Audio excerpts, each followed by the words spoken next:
Paripurna DPRD penetapan Ranperda RPJMD Malteng 2025-2029, fraksi-fraksi parpol setujui.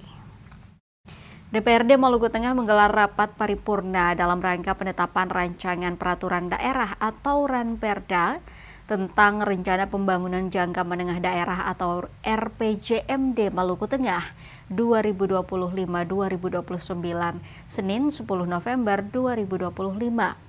Rapat istimewa itu dihadiri Bupati Maluku Tengah Zulkarnain Ahwad Amir, jajaran Forkopimda dan pimpinan OPD Maluku Tengah. Sebanyak 25 anggota dewan terkonfirmasi hadir dalam rapat yang berlangsung di ruang rapat paripurna kantor DPRD Maluku Tengah yang berlokasi di Jalan R.A. Kartini, Kelurahan Namaelo, Kota Masohi.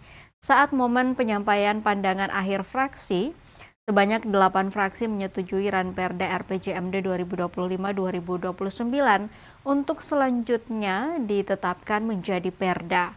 Walau begitu, sejumlah catatan penting disampaikan masing-masing fraksi, terkecuali fraksi Golkar.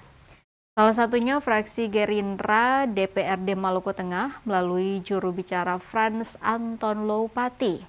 Ia menyampaikan mencermati berbagai dinamika dalam kehidupan kemasyarakatan dan pembangunan di Maluku Tengah, maka fraksi memberikan beberapa catatan penting. Antara lain mendorong Pemda menyediakan fasilitas layanan perekaman untuk administrasi kependudukan ke masyarakat yang memiliki rentang kendali cukup jauh dari ibu kota kabupaten. Meningkatkan layanan dan infrastruktur kesehatan di rumah sakit daerah, baik fasilitas di area rawat inap maupun rawat jalan. Kemudian mendorong peningkatan sarpras pendidikan untuk menunjang aktivitas belajar mengajar untuk kebutuhan pendidikan. Dengan permasalahan kekurangan tenaga ASN di daerah pelosok, maka fraksi mendorong pemerataan tenaga ASN atau P3K sampai ke pelosok daerah. Menghadapi kebijakan keuangan yang berimplikasi dari pemotongan transfer pusat, maka fraksi mendorong optimalisasi perangkat daerah yang memiliki potensi peningkatan PAD, baik di sektor pajak maupun retribusi.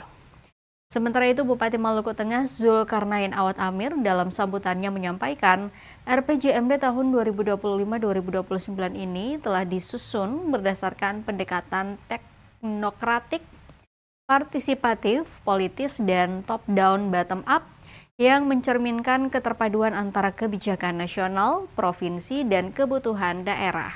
Dirinya juga mengucapkan terima kasih Baplitbangda dan seluruh perangkat daerah yang telah bekerja keras sejak tahap penyusunan rancangan awal, pembahasan teknokratik hingga finalisasi dokumen RPJMD, serta seluruh pemangku kepentingan, akademisi, dan mitra. Download Tribun X sekarang, menghadirkan lokal menjadi Indonesia.